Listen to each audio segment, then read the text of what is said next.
컵에 든 녹용차가 제 입술에 닿는 순간 현관문이 박살났습니다. 쾅! 경찰이다. 꼼짝 마. 며느리의 얼굴이 새하얗게 굳어졌습니다. 그 컵 안에는 저를 죽일 수면제가 들어 있었습니다. 하지만 이야기는 여기서 끝이 아닙니다. 시작도 아니죠. 진짜 이야기는 사흘 전, 제가 은행 화장실, 거울 앞에서 떨리는 손으로 쪽지를 펼쳐든 그 순간부터 시작됐습니다. 안녕하세요. 오늘은 72 윤정숙 할머니가 우연히 발견한 쪽지 한 장으로 며느리의 살인 계획을 알게 되고 직접 목숨을 걸고 연쇄살인 조직을 무너뜨린 충격적인 이야기를 들려드립니다. 이 이야기가 궁금하시다면 지금 바로 구독 버튼과 좋아요 꾹 눌러주시고요. 알림 설정까지 해두시면 다음 이야기도 놓치지 않으실 거예요. 댓글로 어디서 시청 중이신지 그리고 여러분의 생각도 자유롭게 남겨주세요. 그럼 지금부터 윤정숙 할머니의 72시간 생존 기록을 시작하겠습니다. 사흘 전 화요일 오전 10시 32분. 저는 은행 화장실 거울 앞에 서 있었습니다. 손에 든 작은 쪽지를 보며 온몸이 얼어붙었죠. 쪽지는 제 가방 안쪽 지퍼 주머니에 몰래 숨겨져 있었습니다. 누가 넣었는지도 모릅니다. 언제 넣었는지도 모릅니다. 하지만 그 내용만은 또렷했습니다. 윤정숙 할머니, 당신 며느리가 당신을 죽이려 합니다. 이미 3명을 죽였습니다. 오늘 은행에서 절대 서명하지 마세요. 도망치세요. 당신이 마지막 기회입니다. 제 이름이 적혀 있었습니다. 며느리 이야기가 적혀 있었습니다. 그리고 오늘, 지금 이 순간 은행에 온 것까지 알고 있었습니다. 거울 속 제 얼굴은 창백했습니다. 입술이 파르르 떨렸습니다. 밖에서 며느리 한채린의 목소리가 들렸습니다. 어머님, 괜찮으세요? 오래 계시네요? 제 심장이 쿵쾅거렸습니다. 손에서 땀이 흘러내렸습니다. 쪽지를 재빨리 주머니에 집어넣고 물을 한번 흘려보냈습니다. 거짓말을 해야 했습니다. 아무것도 모르는 척해야 했습니다. 문을 열고 나갔습니다. 미안해, 체리나. 배가 좀 안 좋아서. 며느리가 부드럽게 웃으며 제 팔을 잡았습니다. 어머님, 그럼 빨리 끝내고 집에 가서 쉬세요. 그 손길이 얼음처럼 차갑게 느껴졌습니다. 저는 윤정숙, 올해 72입니다. 서울 강남에서 작은 한의원을 40년간 운영했습니다. 침술과 한약으로 수많은 환자를 치료했죠. 5년 전 남편을 보내고 3개월 전에는 아들 민수까지 잃었습니다. 아들 민수는 회사 야근 후 주차장에서 차에 치여 세상을 떠났습니다. 경찰은 음주운전 사고라고 했습니다. 하지만 이상했습니다. 아들은 술을 거의 마시지 않았거든요. 그리고 CCTV가 고장 나 있었다는 것도 이상했습니다. 장례를 치르는 동안 며느리는 놀랄 만큼 침착했습니다. 눈물도 거의 흘리지 않았죠. 대신 장례가 끝나자마자 제게 매일 전화를 했습니다. 매일 집에 찾아왔습니다. 너무 친절해서 오히려 불편할 정도였습니다. 어머님, 혼자 사시면 위험해요. 제가 건강 챙겨드릴게요. 그렇게 한 달 전부터 체리는 제게 정기적으로 한약재를 사다 줬습니다. 녹용, 홍삼, 각종 보약 재료들. 그리고 일주일 전부터 이상한 증상이 시작됐습니다. 한의원 진료실에서 환자를 보다가 갑자기 어지러웠습니다. 처방전을 쓰다가 글자가 겹쳐 보였습니다. 밤에는 악몽을 꿨습니다. 누군가 저를 밀어내리는 꿈, 숨이 막히는 꿈. 식은땀을 흘리며 깨어났습니다. 그리고 기억력이 나빠졌습니다. 40년간 외우고 있던 처방이 갑자기 기억나지 않았습니다. 환자 이름을 잊어버렸습니다. 한의원 열쇠를 어디 뒀는지 찾지 못했습니다. 제 자신이 두려웠습니다. 치매가 온 건가? 정말 제가 이상한 건가? 그런데 오늘 아침 은행 가기 전에 가방을 정리하다가 이 쪽지를 발견했습니다. 지퍼 주머니 안쪽 깊숙이 누군가 몰래 넣어둔 쪽지. 그 순간 모든 퍼즐이 맞춰지는 것 같았습니다. 80번 고객님, 4번 창구로 오세요.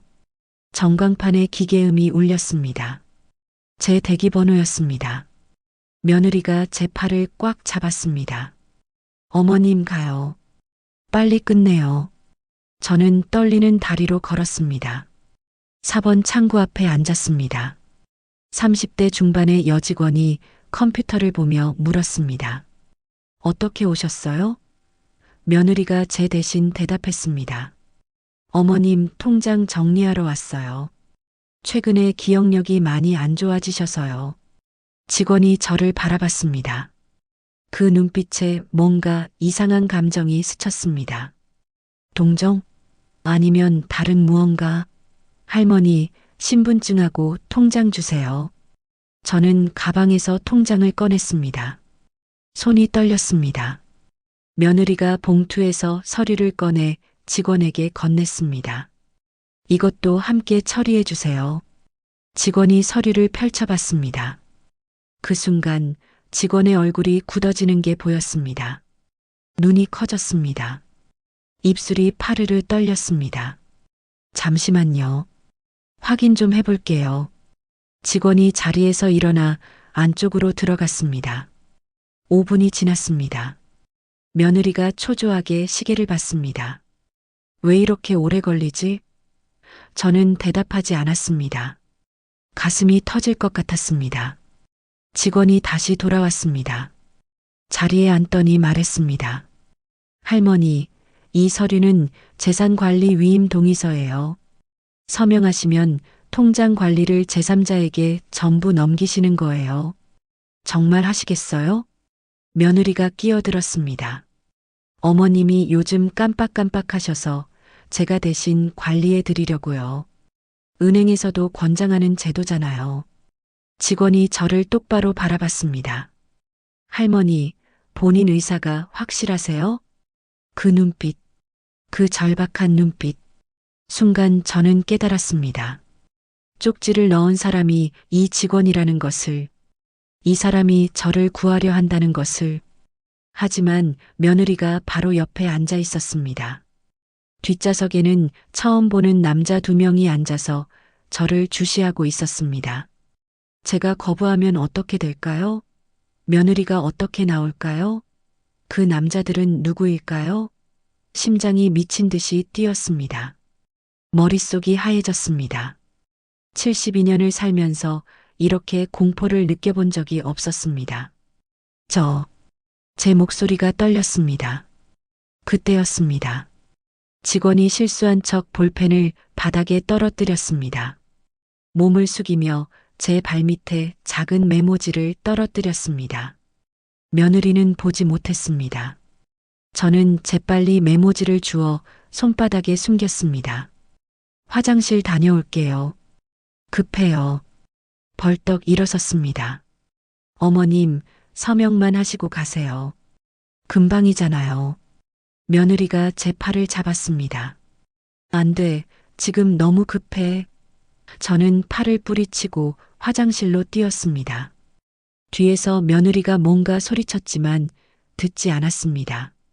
화장실 안으로 들어가 칸 안에서 문을 잠갔습니다. 떨리는 손으로 메모지를 펼쳤습니다. 지금 바로 비상구로 도망치세요. 2층 비상계단 오른쪽 끝. 경찰에 신고했습니다. 10분만 버티세요. 절대 서명하지 마세요. 그 서류에 서명하는 순간 할머니 재산은 모두 사라지고 일주일 안에 할머니도 사라집니다. 일주일 안에 할머니도 사라집니다. 그 문장이 눈에 박혔습니다. 손이 부들부들 떨렸습니다. 변기 뚜껑에 앉아 숨을 고르려 했지만 불가능했습니다. 밖에서 발소리가 들렸습니다. 어머님, 괜찮으세요? 며느리의 목소리였습니다. 어머님, 나와요. 걱정돼서 그래요. 목소리가 점점 가까워졌습니다. 제 칸 앞에서 멈췄습니다. 손잡이를 흔드는 소리가 들렸습니다. 어머님, 문 열어요. 왜 잠그셨어요? 더 이상 기다릴 수 없었습니다. 저는 메모지를 변기에 버리고 물을 내렸습니다. 문을 열고 나갔습니다. 며느리가 제 얼굴을 뚫어져라 쳐다봤습니다. 어머님, 괜찮으세요? 얼굴이 왜 이렇게 창백해요? 배가 안 좋아서 그래. 집에 가고 싶어. 어머님, 서명만 하시면 바로 가요. 네. 며느리가 제 손을 꽉 잡았습니다. 그 소나기에 힘이 들어가 있었습니다. 저는 며느리를 바라봤습니다. 환하게 웃고 있는 얼굴. 하지만 그 눈빛은 차가웠습니다. 1년 동안 착한 며느리 행세를 했던 그 사람. 지금은 완전히 다른 사람처럼 보였습니다. 싫어. 오늘은 집에 가고 싶어. 제 목소리가 떨렸지만 단호했습니다. 며느리의 표정이 순간 일그러졌습니다. 어머님, 왜 이러세요? 어머님 위해서 하는 건데. 싫다니까? 저는 며느리의 손을 뿌리치고 화장실을 나왔습니다. 은행 로비가 보였습니다. 4번 창구로 가는 대신 반대편으로 걸었습니다. 며느리가 뒤따라왔습니다. 어머님, 어디 가세요? 2층 비상구. 오른쪽 끝. 직원이 말한 그곳을 찾았습니다. 초록색 비상구 표시가 보였습니다. 며느리가 제 팔을 잡으려 했습니다. 저는 있는 힘을 다해 문을 밀어 열었습니다. 어머님, 며느리의 외침이 들렸습니다. 하지만 저는 뒤도 돌아보지 않았습니다. 72년을 살면서 이렇게 미친 듯이 뛴 적이 없었습니다. 계단을 내려갔습니다. 한 계단, 두 계단. 다리가 후들거렸습니다. 1층까지 내려왔습니다. 뒷문으로 나갔습니다. 햇빛이 눈부셨습니다. 뒤에서 문이 벌컥 열리는 소리가 들렸습니다. 저기요, 할머니. 뒤돌아보니 며느리와 검은 정장 남자 2명이 쫓아오고 있었습니다. 저는 큰 길로 뛰었습니다. 사람들 사이로 비집고 들어갔습니다. 택시가 보였습니다. 손을 흔들었습니다. 택시. 다행히 택시가 멈춰섰습니다. 뒷좌석에 올라탔습니다. 빨리 출발해 주세요. 어디로 가실 건데요? 기사님이 물었습니다. 일단 여기서 멀리요. 빨리요. 택시가 출발했습니다.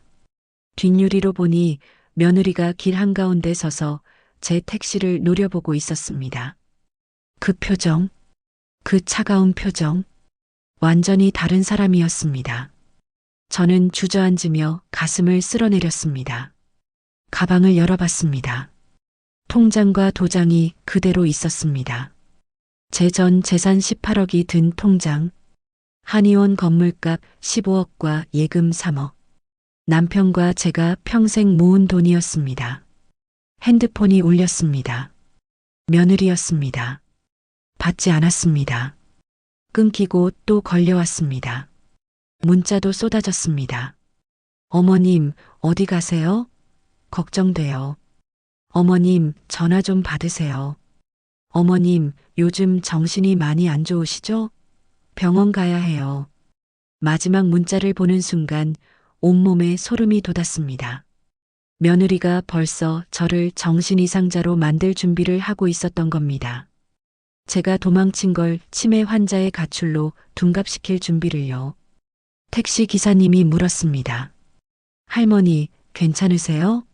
얼굴이 너무 창백하신데. 네, 괜찮아요. 저기 한의원으로 가주세요. 강남역 근처 윤정숙 한의원이요. 제 한의원으로 가야 했습니다. 그곳에 제가 믿을 수 있는 사람이 있었으니까요. 20분 후 한의원에 도착했습니다. 진료 보조로 15년간 함께 일한 김미라 씨가 놀란 표정으로 달려왔습니다. 원장님, 무슨 일이세요? 얼굴이 왜 그래요? 미라 씨, 큰일 났어요. 저는 모든 이야기를 털어놓기 시작했습니다. 그날 밤 저는 한의원 2층 숙소에서 혼자 시간을 보냈습니다. 미라 씨는 집으로 돌려보냈습니다. 이 이상 누구도 위험에 빠뜨리고 싶지 않았거든요. 창밖을 보니 거리에 검은 차 한 대가 서 있었습니다. 30분째 움직이지 않았습니다. 핸드폰을 켰습니다. 문자가 120통, 부재중 전화 87통, 전부 며느리였습니다. 마지막 문자를 열었습니다. 어머님, 제가 지금 한의원 앞에 있어요. 나와주세요. 제발이요.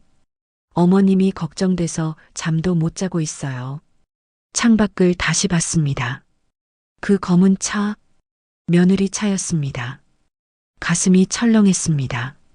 며느리가 이미 여기까지 온 거였습니다. 불을 껐습니다. 숨을 죽이고 커튼 틈으로 내려다봤습니다. 차 문이 열렸습니다. 며느리가 내렸습니다. 그리고 뒤에서 한 남자가 더 내렸습니다. 은행에서 봤던 그 검은 정장 남자. 두 사람이 한의원 입구로 다가왔습니다. 초인종이 울렸습니다. 한 번, 두 번, 세 번. 어머님, 저예요. 채린이요. 문 열어주세요. 며느리의 목소리가 인터폰으로 들렸습니다. 저는 숨을 죽였습니다. 어머님, 안에 계신 거 알아요. 제발 문 좀 열어주세요. 우리 이야기 좀 해요. 5분이 지났습니다. 초인종이 계속 울렸습니다. 그러다 갑자기 멈췄습니다. 잠시 후 1층에서 소리가 들렸습니다. 뭔가 부딪히는 소리, 유리 깨지는 소리. 제 심장이 쿵쾅거렸습니다. 며느리가 강제로 들어오고 있었습니다. 발소리가 계단을 올라오고 있었습니다. 한 계단, 두 계단. 점점 가까워졌습니다. 저는 옷장 안으로 들어갔습니다. 문을 살짝 닫고 틈으로 방을 지켜봤습니다. 방문이 벌컥 열렸습니다. 며느리가 들어왔습니다. 그리고 그 남자도. 어머님, 여기 계세요? 며느리가 침대를 확인했습니다. 화장실도 열어봤습니다. 1층에도 없고 여기도 없네. 남자가 말했습니다. 지붕으로 올라갔을 수도 있어. 아니야. 어머니는 계단 오르기 힘들어 하셔. 분명 어딘가 숨어 있어. 며느리가 방을 둘러봤습니다. 옷장으로 다가왔습니다. 저는 숨을 멈췄습니다. 며느리의 손이 옷장 손잡이에 닿았습니다. 그때였습니다. 아래층에서 큰 소리가 들렸습니다. 경찰이다. 누구 있어요? 두 사람이 순간 얼어붙었습니다. 경찰? 어떻게? 남자가 당황했습니다. 일단 내려가. 자연스럽게 행동해. 며느리가 속삭였습니다. 두 사람이 급히 계단을 내려갔습니다. 저는 옷장에서 나와 창문으로 다가갔습니다. 아래를 보니 경찰차가 한 대 서 있었습니다. 하지만 이상했습니다. 일반 경찰차가 아니었습니다. 번호판도 보이지 않았습니다. 1층에서 대화 소리가 들렸습니다. 신고받고 왔습니다. 무슨 일이세요? 아, 죄송해요. 제가 시어머니 찾으러 왔는데 문이 잠겨 있어서요. 며느리의 목소리였습니다. 어머니가 요즘 치매가 심하셔서 걱정돼서요. 신고는 누가 했나요? 건물 주인이요. 유리창 깨지는 소리 들었다고. 아, 그게 제가 너무 급해서 실수로. 신분증 좀 보여주시겠어요? 잠시 정적이 흘렀습니다. 여기 있습니다. 한채린 씨. 그리고 이쪽 남자분은 제 사촌 오빠예요. 같이 어머니 찾으러 왔어요. 사촌 오빠 신분증도 부탁드립니다. 여기요. 또 정적이 흘렀습니다. 알겠습니다. 어머니 찾으시면 연락 주세요. 네, 감사합니다. 문 닫히는 소리가 들렸습니다. 경찰차가 출발하는 소리. 그런데 이상했습니다. 진짜 경찰이 그렇게 쉽게 돌아갈까요? 유리창 깨진 것도 확인 안 하고 며느리와 남자의 목소리가 다시 들렸습니다. 휴, 놀랐네. 그 경찰 진짜야? 아니, 조직에서 보낸 거야. 만약을 위해. 그럼 할머니는 분명 어딘가 있어. 다시 찾아봐. 제 온몸이 얼어붙었습니다. 가짜 경찰이었습니다. 조직에서 보낸 발소리가 다시 계단을 올라오기 시작했습니다. 저는 급히 숙소 문을 열고 복도로 나왔습니다. 비상계단이 있었습니다. 옥상으로 올라가는 계단을 올랐습니다. 다리가 떨렸지만 멈출 수 없었습니다. 옥상 문을 열고 나갔습니다. 차가운 밤 공기가 얼굴을 때렸습니다. 어디로 가야 할까요? 5층 건물 옥상. 내려갈 방법이 없었습니다. 그때 옥상 문이 벌컥 열렸습니다. 며느리와 남자가 나타났습니다. 어머님, 며느리가 저를 봤습니다. 드디어 찾았네요. 며느리가 천천히 다가왔습니다. 저는 뒤로 물러섰습니다. 옥상 끝이 가까워졌습니다. 어머님, 왜 이러세요? 저 채린이잖아요. 며느리, 가까이 오지 마. 제 목소리가 떨렸습니다.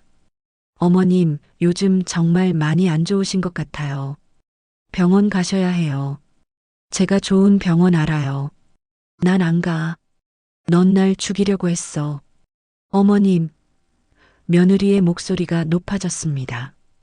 왜 자꾸 그런 말씀을 하세요? 제가 어머님한테 얼마나 잘해드렸는데. 은행에서 내가 봤어. 내가 서류에 뭘 쓰려고 했는지. 며느리의 표정이 변했습니다. 가면이 벗겨지는 것 같았습니다. 그래서요? 어머님이 뭘 아신다고요? 누가 믿어줄 것 같아요? 아들도 경찰도 아무도 어머님 말 안 믿어요. 다들 어머님이 치매라고 생각해요. 내가 증거를 찾을 거야. 증거? 며느리가 비웃었습니다.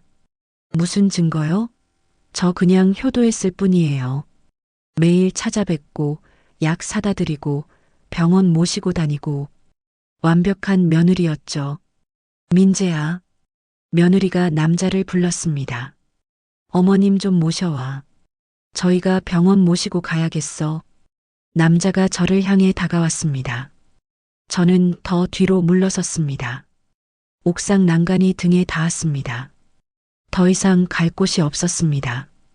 잘못 건드리면 어머님 떨어질 수도 있어. 제가 소리쳤습니다. 남자가 멈췄습니다. 어머님 위험해요. 그쪽은 며느리가 걱정하는 척 말했습니다. 하지만 그 눈빛은 차가웠습니다. 그때였습니다. 옥상 문이 또 열렸습니다.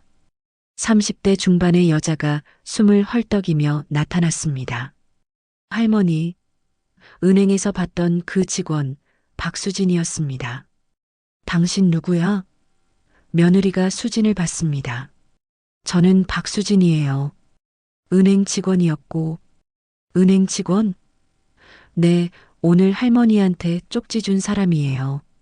수진이 제 앞을 막아섰습니다. 당신 한채린 씨 맞죠? 3년 전 제 어머니를 죽인. 며느리의 얼굴이 굳었습니다. 무슨 소리예요? 전 모르는데요. 박미경 할머니, 제 어머니예요. 당신이 제 오빠랑 결혼하고 10개월 만에 돌아가셨죠. 심장마비라고 했지만 전 알아요. 당신이 죽였다는 거 증거 있어요? 며느리가 비웃었습니다. 없으면 그냥 헛소리잖아요. 있어요. 수진이 핸드폰을 꺼냈습니다. 3년간 조사한 자료, 당신이 결혼했던 다른 가정들, 4년 전 김영우 할아버지, 3년 전 이순자 할머니, 모두 1년 안에 사망했어요.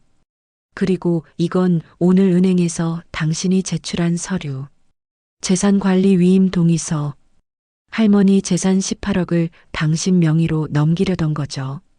그리고 이건 보험 가입 증서, 사망 시 10억, 수익자는 당신. 며느리의 표정이 일그러졌습니다. 그래서 그게 범죄예요? 전 그냥 어머님 도와드린 거예요. 도와드린다고 수면제를 먹여요? 할머니가 먹은 녹용, 검사 맡겼어요. 결과 나왔어요. 수면제 성분 검출됐어요. 거짓말. 며느리가 소리쳤습니다.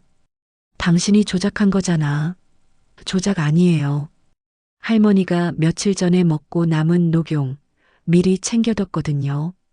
증거로 수진이 또 다른 서류를 보여줬습니다. 그리고 이건 당신 통장 거래네요. 3년간 30억이 입금됐어요. 출처 불명의 돈. 이전 피해자들 재산이죠? 며느리가 뒤로 물러섰습니다. 민재야, 저 여자 잡아. 남자가 수진을 향해 다가갔습니다. 한 발짝만 더 오면 이거 떨어뜨려요. 수진이 USB를 들어 올렸습니다. 여기 모든 증거 들어 있어요. 당신들 범죄 증거 전부. 그리고 이미 복사본은 경찰한테 보냈어요. 진짜 경찰한테요. 거짓말. 거짓말 아니에요. 강민호 형사. 이 사건 2년간 쫓던 분. 지금 오고 있어요. 5분 안에 도착해요. 수진이 시계를 봤습니다. 그때 아래에서 사이렌 소리가 들렸습니다. 진짜 경찰이었습니다. 며느리와 남자가 옥상 문으로 뛰어갔습니다. 하지만 문이 열리지 않았습니다. 누군가 밖에서 잠근 거였습니다. 열리라고. 남자가 문을 발로 찼습니다. 하지만 소용없었습니다. 옥상 문이 천천히 열렸습니다. 40대 남자가 나타났습니다. 형사복 차림이었습니다. 한채린, 김민재, 살인 미수, 노인 학대, 사기 혐의로 긴급 체포한다. 뒤에서 경찰들이 쏟아져 나왔습니다. 저는 강력반 강민호 형사입니다. 형사가 수갑을 꺼냈습니다. 당신들은 체포됐어요. 며느리가 주저앉았습니다. 남자는 도망치려 했지만 경찰들이 제압했습니다. 수갑이 채워졌습니다. 윤정숙 할머니시죠? 형사가 제게 다가왔습니다. 네. 제 목소리가 떨렸습니다. 괜찮으십니까? 놀라셨죠? 어떻게? 박수진 씨가 연락했어요. 할머니가 위험하다고. 그래서 급히 왔습니다. 수진이 제 손을 잡았습니다. 할머니, 이제 괜찮아요. 끝났어요. 저는 그제야 긴장이 풀렸습니다. 다리에 힘이 빠졌습니다. 수진이 저를 붙잡아줬습니다. 할머니, 앉으세요. 며느리가 끌려가며 저를 노려봤습니다. 어머님, 후회하실 거예요. 이렇게 하시면 나한테 말 걸지 마. 제 목소리가 차가웠습니다. 넌 이제 내 며느리가 아니야. 넌 그냥 살인자일 뿐이야. 경찰이 두 사람을 끌고 내려갔습니다. 저는 옥상 난간에 기대서서 숨을 고르고 있었습니다. 형사가 제 옆에 섰습니다. 할머니, 정말 용감하셨습니다. 전 그냥 살고 싶었을 뿐이에요. 일단 경찰서로 가시죠. 진술 받아야 하고 보호 조치도 해야 해요. 보호 조치요? 네, 한채린 뒤에 조직이 있어요. 혹시 모르니까 안전하게 보호해 드려야 해요. 그날 밤 저는 경찰서 보호실에서 잠을 청했습니다. 하지만 잠이 오지 않았습니다. 내일부터가 진짜 싸움이었습니다. 다음 날 아침 강민호 형사가 다시 보호실을 찾아왔습니다. 젊은 여형사 한 명이 함께였습니다. 윤정숙 할머니, 안녕하세요. 이쪽은 최유진 형사님입니다. 조사를 도와주실 겁니다. 할머니, 어젯밤에 체포한 한채린과 김민재를 조사했습니다. 형사가 노트북을 펼쳤습니다. 김민재가 입을 열었어요. 전부 자백했습니다. 전부요? 네, 조직 전체 구조, 보스 이름, 범행 방법까지. 화면에 조직도가 나타났습니다. 맨 위에 김태준이라는 이름이 있었습니다. 이 사람이 보스예요. 50대 중반, 20년간 이 일을 해왔다고 합니다. 목표는 독거노인 재산.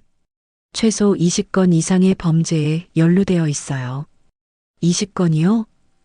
제 목소리가 떨렸습니다. 네, 확인된 것만 20건입니다. 실제로는 더 많을 수 있어요. 한채리는 조직의 실행범 중 한 명이었죠.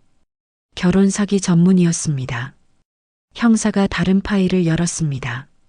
조직 구조는 이렇습니다. 보스 김태준 아래 타겟 선정팀, 접근팀, 실행팀, 증거인멸팀으로 나뉩니다. 각 팀마다 전문가들이 배치되어 있어요. 타겟 선정팀은 독거노인 정보를 수집합니다. 부동산 거래, 보험 가입 내역, 상속자 유무 등을 조사하죠. 접근팀은 채린 같은 사람들입니다. 타겟의 가족으로 들어가는 역할이에요. 실행팀은 실제 범행을 담당합니다. 약물 투여, 사고 위장 등을 맡죠. 증거인멸팀은 경찰 내부 인맥을 이용해 사건을 묻습니다. 완벽한 시스템이었어요. 저는 온몸에 소름이 돋았습니다. 그럼 제 아들 민수도? 네, 재조사 중입니다. 3개월 전 주차장 사고, CCTV가 고장 났던 것. 모두 조작일 가능성이 높습니다. 아드님도 이들의 희생자였을 수 있어요. 눈물이 핑 돌았습니다. 제 아들이 그들에게 당한 거였습니다. 할머니, 하지만 문제가 있습니다. 형사의 표정이 어두워졌습니다. 김민재의 자백만으로는 부족해요. 보스 김태준을 잡으려면 더 확실한 증거가 필요합니다. 어떤 증거요? 현장 증거입니다. 실제 범행 시도 장면을 녹화해야 해요. 그래서 형사가 잠시 말을 멈췄습니다. 할머니께서 다시 한번 도와주셔야 합니다. 또요? 네, 이번엔 더 위험합니다. 채린을 풀어줄 겁니다. 뭐라고요? 제가 벌떡 일어났습니다. 보석으로 풀어주고 할머니와 다시 접촉하게 만들 거예요. 그 과정을 모두 녹화합니다. 그럼 네, 할머니가 직접 미끼가 되셔야 해요. 채린이 실제로 할머니를 해하려는 순간을 잡아야 합니다. 그래야 보스까지 잡을 수 있어요. 형사의 눈빛이 진지했습니다. 저는 창밖을 바라봤습니다. 해가 떠오르고 있었습니다. 할머니, 너무 위험하면 하지 않으셔도 됩니다. 다른 방법을 찾아볼게요. 아니에요. 제가 말했습니다. 할게요. 제 아들을 위해서라도. 형사가 고개를 끄덕였습니다. 감사합니다. 그럼 지금부터 작전을 설명하겠습니다. 형사가 지도를 펼쳤습니다. 1단계, 채린을 보석으로 석방합니다. 2단계, 할머니가 집으로 돌아갑니다. 3단계, 채린이 할머니를 찾아올 겁니다. 그때를 기다립니다. 4단계, 채린이 범행을 시도하면 저희가 돌입합니다. 집 안 곳곳에 카메라를 설치하고 할머니께 초소형 녹음기를 달아드릴게요. 위험하지 않나요? 저희가 바로 옆집에 있을 겁니다. 특공대 10명이 대기합니다. 무전기 한 번만 누르면 10초 안에 돌입해요. 절대 다치시게 하지 않겠습니다. 수진이 끼어들었습니다. 형사님, 제가 할머니 옆에 있으면 안 될까요? 안 됩니다. 채린이 의심할 거예요. 할머니가 혼자 계셔야 합니다. 수진이 제 손을 잡았습니다. 할머니, 무서우시죠? 무서워요. 하지만 해야 해요. 더 이상 피해자가 나와서는 안 돼요. 저는 각오를 다졌습니다. 좋습니다. 그럼 오늘부터 준비하겠습니다. 형사가 가방에서 작은 기기들을 꺼냈습니다. 이건 초소형 녹음기예요. 목걸이처럼 생겼죠?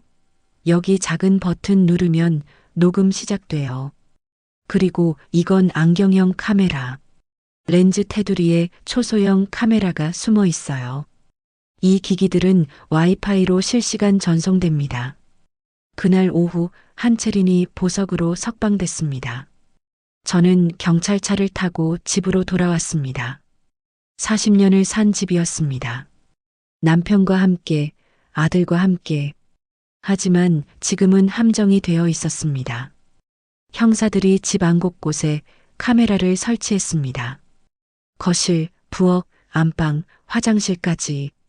할머니, 이제 평소처럼 생활하세요. 채린이 연락 올 겁니다. 그때 자연스럽게 대응하시면 됩니다. 저는 녹음기 목걸이를 걸고 안경을 썼습니다. 거울을 봤습니다. 평범한 노인이었습니다. 하지만 제 안에는 무언가 단단한 것이 자리 잡고 있었습니다. 그날 저녁 8시 핸드폰이 울렸습니다. 며느리였습니다. 손이 떨렸지만 전화를 받았습니다. 여보세요? 어머님. 며느리의 목소리가 들렸습니다. 울먹이는 목소리였습니다. 채린아? 어머님, 저예요. 어머님, 미안해요. 정말 미안해요. 무슨 일이야? 제가 어제 정신이 없었어요. 어머님이 갑자기 도망가시니까 너무 놀라서 경찰까지 불러서 정말 죄송해요. 전 그냥 어머님이 걱정돼서 그랬어요. 며느리의 연기는 완벽했습니다. 이제 괜찮아. 경찰에서 나왔어?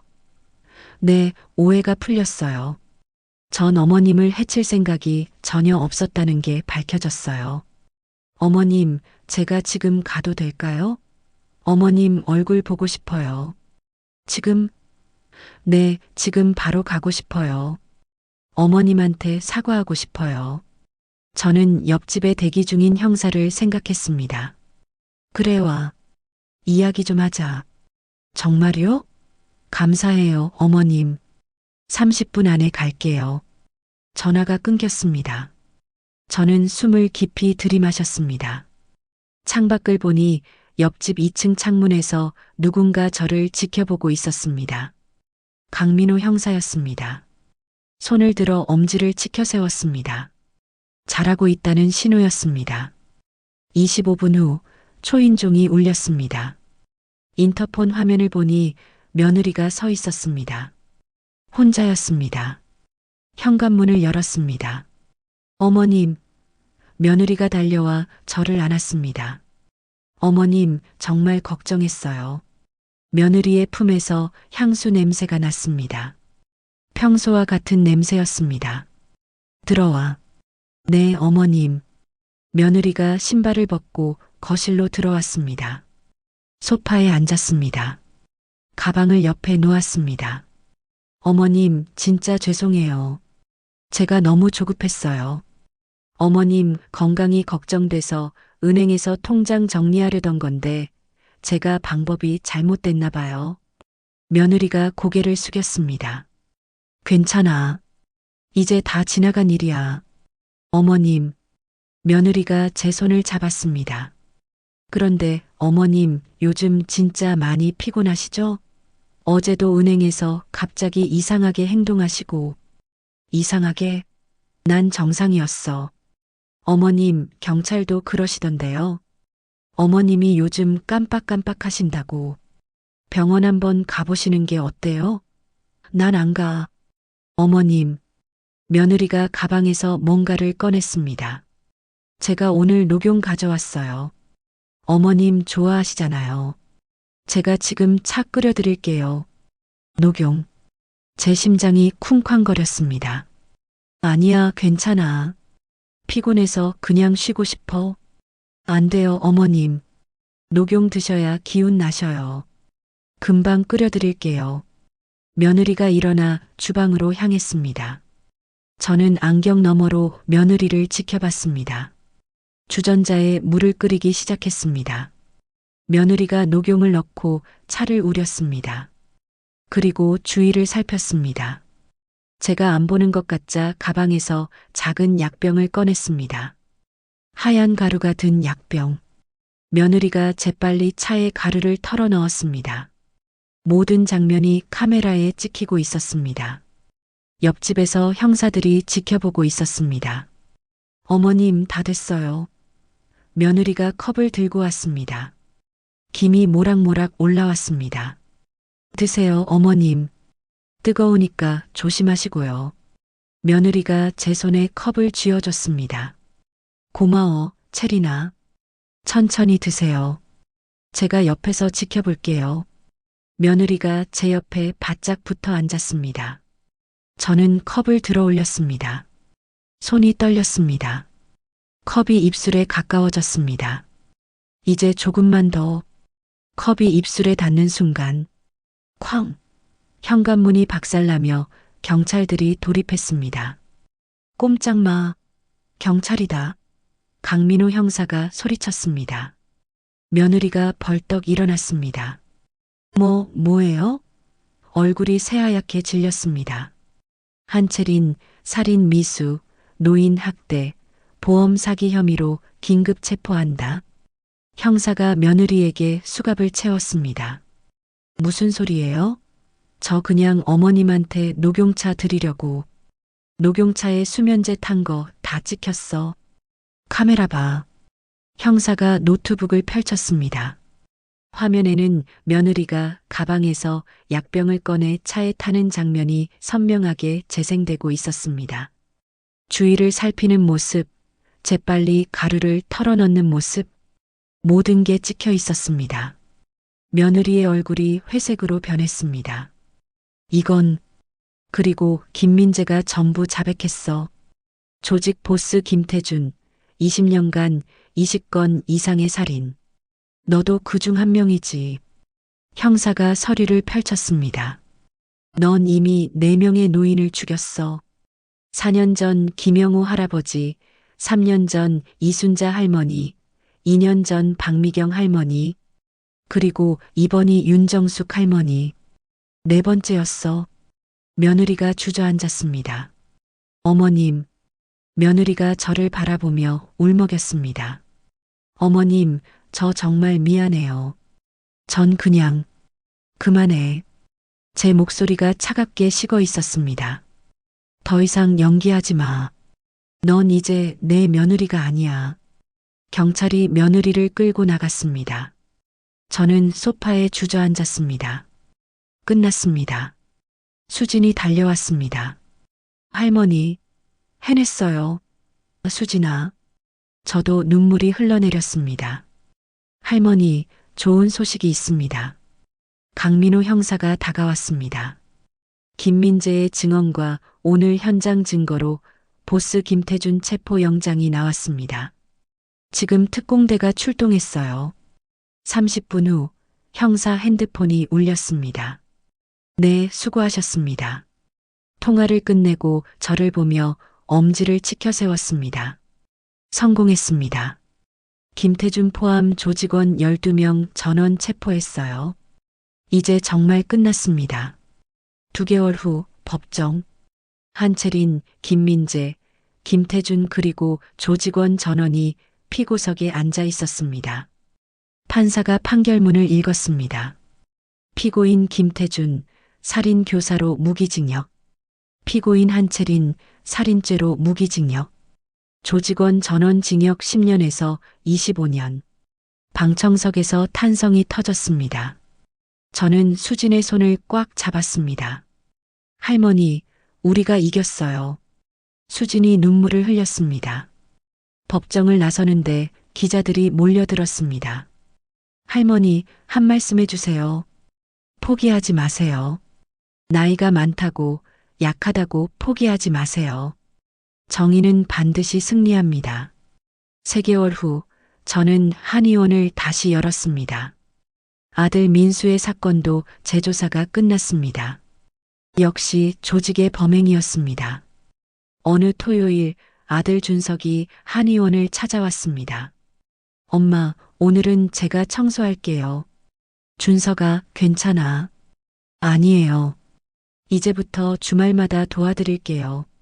아들의 눈빛이 진심이었습니다. 창밖으로 따뜻한 햇살이 비쳤습니다. 저는 처음으로 진심으로 웃을 수 있었습니다.